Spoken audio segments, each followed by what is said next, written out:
Welcome everyone to this new lecture.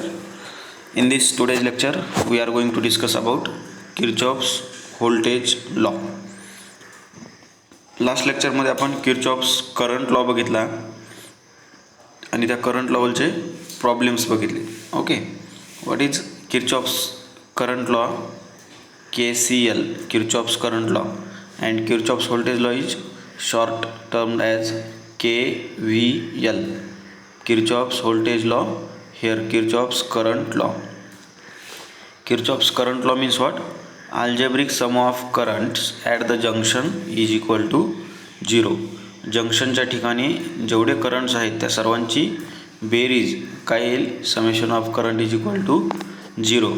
मग तिथं आपण बघितलं होतं, इनवर्ड करंट असेल तर त्याला कुठलं साईन घ्यायचं? पॉझिटिव्ह. आउटवर्ड करंट असेल तर त्याला साईन घ्यायचं निगेटिव्ह, आणि सर्वांची बेरीज करून गोळा बेरीज करून त्याला 0 सोबत इक्वेट करायचं. हे आपण पाहिलं होतं लास्ट लेक्चरमध्ये. तर आज बघणार आहोत आपण किर्चॉफ्स व्होल्टेज लॉ म्हणजे काय. What is Kirchhoff's voltage law? आता व्होल्टेज म्हणजे काय पहिले ते महत्त्वाचं आहे, त्याच्यानंतर आपल्याला किर्चॉफ्स व्होल्टेज लॉ बघता येईल. चालेल. तर काय असेल मग किर्चॉफ्स व्होल्टेज लॉ, किंवा what is mean by voltage?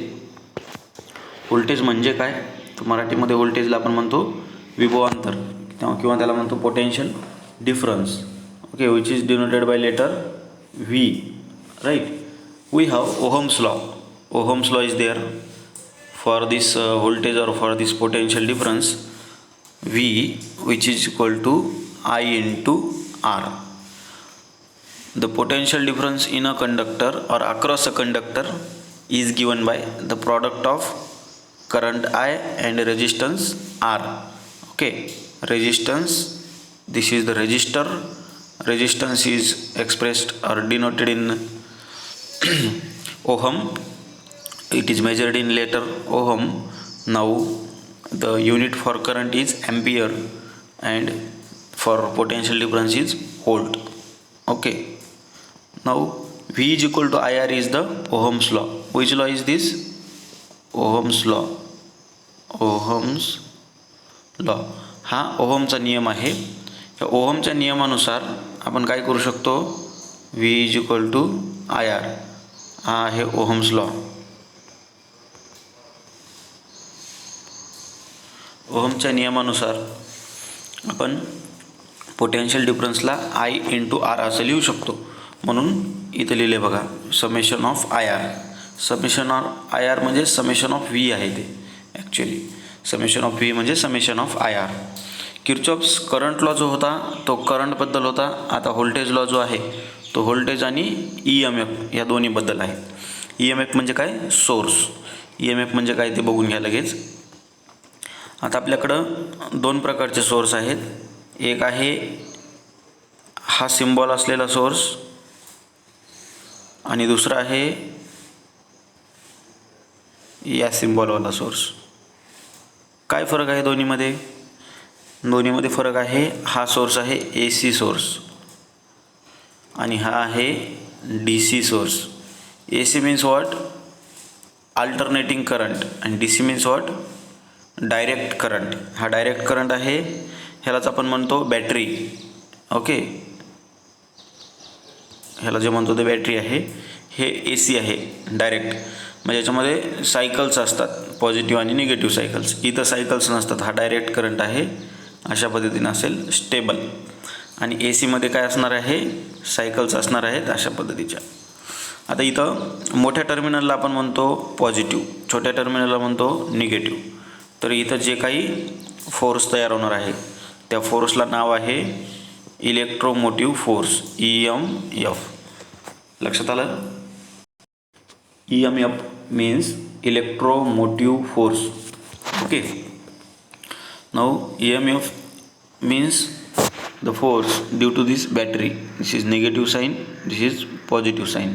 Okay, negative and positive. Here we have battery, negative sign, here positive sign.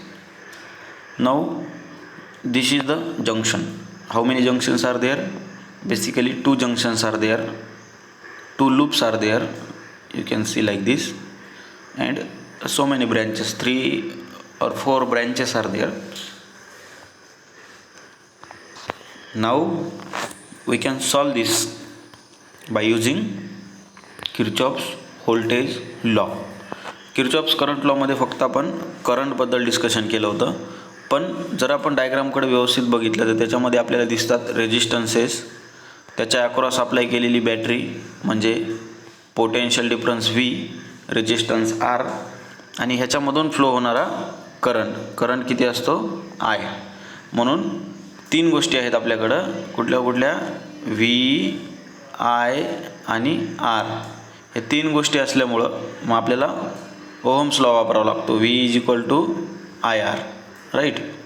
So तो ओहम्स लॉ वापरून EMF वापरून आपण प्रॉब्लेम सॉल्व करू शकतो. तर लिहून घ्या मग किर्चॉफ्स व्होल्टेज लॉ. किर्चॉफ्सचा व्होल्टेज लॉ काय आहे लिहून घ्या. The sum of electric currents, the sum of the algebraic sum of potential differences, the algebraic sum of potential differences and the electromotive forces. 2 गोष्टीत बघा, the algebraic sum of potential differences and the electromotive forces in a closed loop, in a closed loop is 0.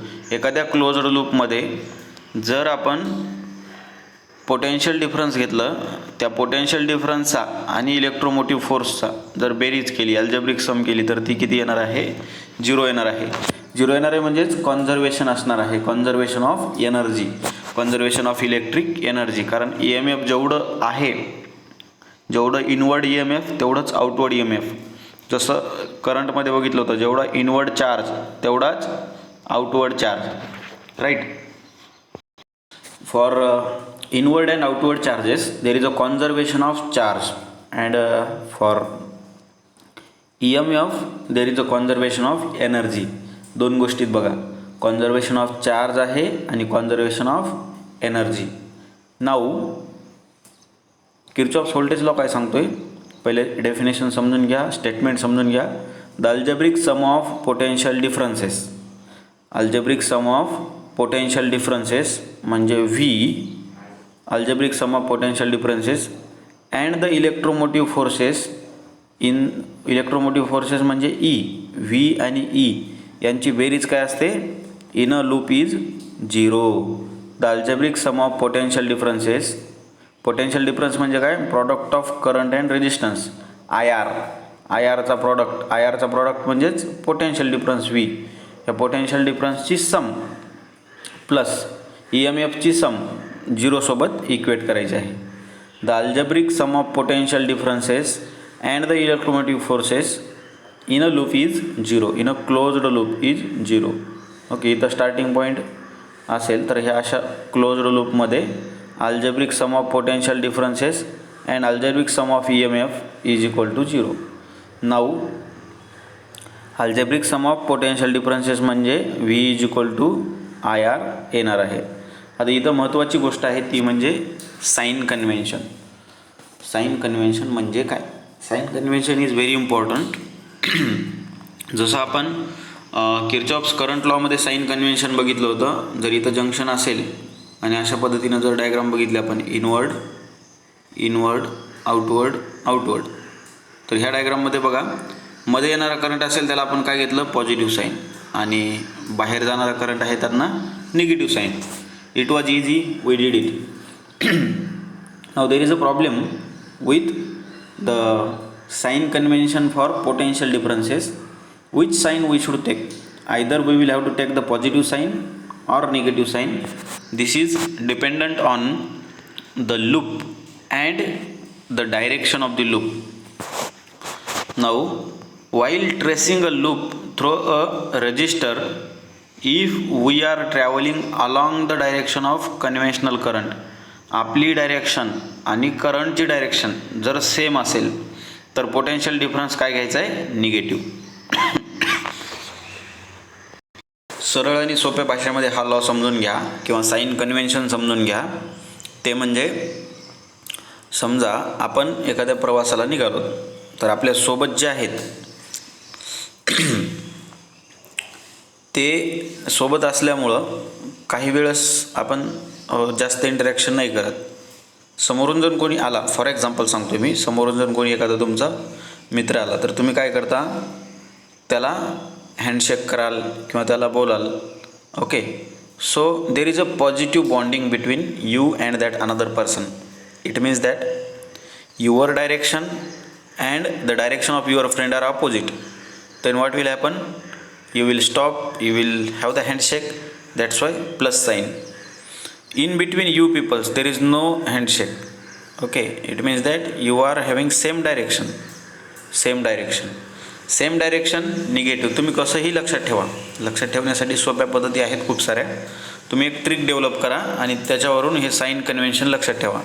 Sine convention नाही कळलं तर आपण positive negative घेऊ शकत नाही. आता हे लूपमध्ये पॉझिटिव्ह साईन केव्हा घ्यायचं, निगेटिव्ह साईन केव्हा घ्यायचं हे जर कळलं नाही तर प्रॉब्लेम सॉल्व करता येत नाही. लक्षात ठेवा. बघा, इथं निगेटिव्ह साईन घेतलं, इथं निगेटिव्ह साईन, ईला पॉझिटिव्ह साईन घेतलं आहे, बेरीज झिरोसोबत इक्वेट केली तर हे फायनल आन्सर भेटलं. त्याच्याऐवजी जर इथं पॉझिटिव्ह घेतलं असतं, इथं पॉझिटिव्ह घेतलं असतं आणि इथं जर निगेटिव्ह घेतलं असतं तर उत्तर चुकत होतं. म्हणजे पॉझिटिव्ह निगेटिव्ह साईन व्यवस्थित घेणं गरजेचं आहे. म्हणजेच साईन कन्व्हेन्शन इम्पॉर्टंट आहे. इथं सुद्धा बघा पॉझिटिव्ह निगेटिव्ह साईन्स घेतलेले आहेत. So why negative why positive हे आपल्याला बघावं लागेल. त्याच्यासाठी साईन कन्व्हेन्शन आहे. जसं आपण करंट लॉला सुद्धा बघितलं होतं sign convention. The same way we have sign convention for voltage law. While tracing or traveling from in a closed loop through the resistance, if we are traveling along the direction of the conventional current, करंटच्या डायरेक्शनमध्ये जर आपण travel करत असो तर potential difference काय घ्यायचा आहे? Negative. Potential difference across the resistance take this as a negative. त्याच्या अपोजमध्ये if loop is traced against the direction of conventional current, conventional करंटच्या जर विरोधात लूप ट्रेस केला आपण, ही कन्व्हेन्शनल करंटची डायरेक्शन त्याच्या विरोधात लूप जर ट्रेस केला आपण तर पोटेन्शियल डिफरन्स काय घ्यायचा आहे तिथं? पॉझिटिव्ह. डायरेक्शनमध्ये same direction negative, opposite direction positive. म्हणजे current in the same direction take it as a negative if our direction and the direction of the current is same, then take negative sign. If our direction and current's direction is different, then take the positive sign. हे कशासाठी झालं? पोटेन्शियलसाठी. आता EMF साठी काय sign convention आहे बघा. The EMF of an electrical source is positive while tracing a loop within the source from negative terminal to the positive terminal. Negative to positive जर जात असोत आपण तर घ्यायचं पॉझिटिव्ह आणि पॉझिटिव्ह टू निगेटिव्ह जर जात असेल तर घ्यायचं निगेटिव्ह. म्हणजे जिथं जाऊन पोहोचत आहोत तिथलं साईन कन्व्हेन्शन घ्यायचं आहे. लक्षात ठेवा. ही आपली जायची डायरेक्शन लक्षात ठेवा. जर ही आपली जायची डायरेक्शन असेल तर ह्या डायरेक्शनमध्ये काय होईल? आपण कुठून कुठं जातो आहेत? निगेटिव्हपासून पॉझिटिव्हकडं, म्हणजे negative to positive. Okay, trace करा. लक्षात ठेवा. निगेटिव्ह टू पॉझिटिव्ह आपण जात आहोत. निगेटिव्ह टू पॉझिटिव्ह गेल्यामुळे किंवा निगेटिव्ह टू पॉझिटिव्ह जात असताना काय होईल? आपण टर्मिनेट कुठं होत आहोत? पॉझिटिव्हला. म्हणून EMFची व्हॅल्यू काय घ्यायची? पॉझिटिव्ह. आता समजा फॉर एक्झाम्पल आपण वरून खाली येत आहोत, म्हणजे पॉझिटिव्ह टू निगेटिव्ह येत आहोत. आपण कुठं पोहोचतो आहे? निगेटिव्हला. म्हणून मग निगेटिव्ह साईन घ्यायचं. Where we are going to reach take that sign. आता इथं बघा, इथून जर आपण वर जात असू ओके तर E2ला कुठलं साईन घ्यायला? आपण निगेटिव्हपासून पॉझिटिव्हकडं जात आहोत. आपण पोहोचत कुठं आहोत? पॉझिटिव्हला. म्हणून E2ला साईन कुठलं घ्यायचं आहे? Positive E2. लक्षात ठेवा. हे लूपवरती डिपेंड करतं आपण कोणत्या डायरेक्शननं जात आहोत त्या डायरेक्शननुसार आपण साईन कन्व्हेन्शन घ्यायचं आहे. समजा आता इथं ह्याच लूपमध्ये माझी जायची डायरेक्शन A to B आहे. मला कुठून कुठं जायचं आहे? A पासून B पर्यंत. तर मग मी इथं व्होल्टेज लॉ कसा घेणार ह्या लूपसाठी? तर V इज इक्वल टू आपल्याला काय माहिती आहे? IR. पण इथं काय आहे? I म्हणजे I1, R म्हणजे R1. तर माझी जायची डायरेक्शन आणि करंटची डायरेक्शन सेम असल्यामुळे माझी जायची डायरेक्शन A to B, करंटची डायरेक्शनसुद्धा A to B same direction.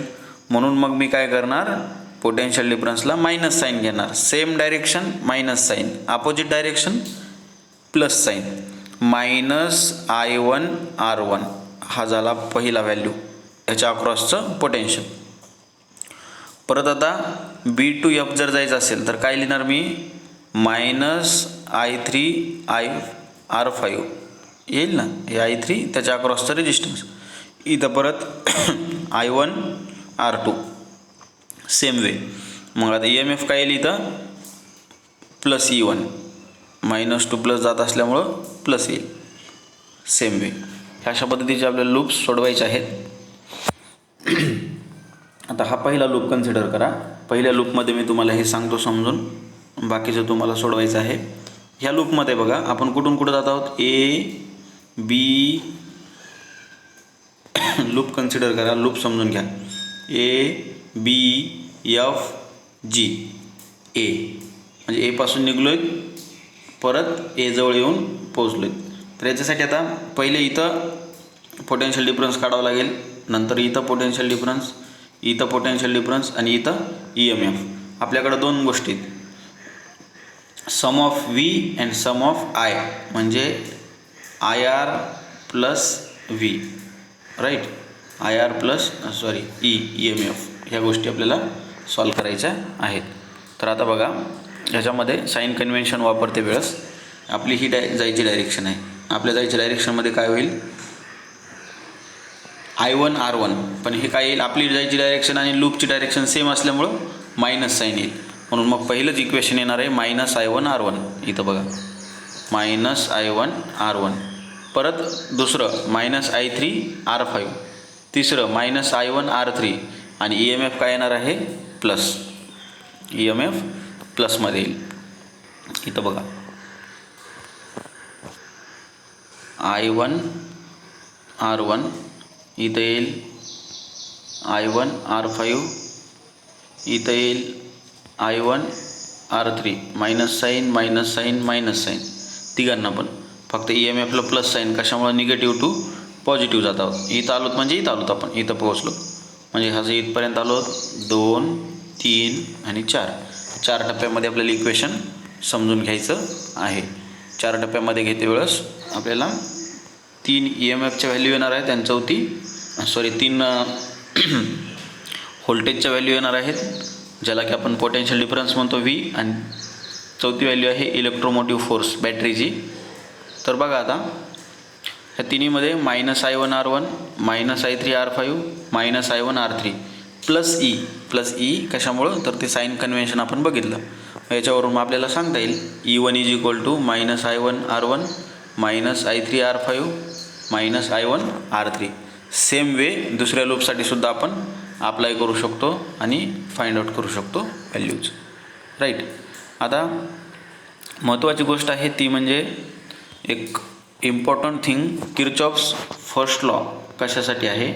Kirchhoff's first law is consistent with the conservation of electrical charge.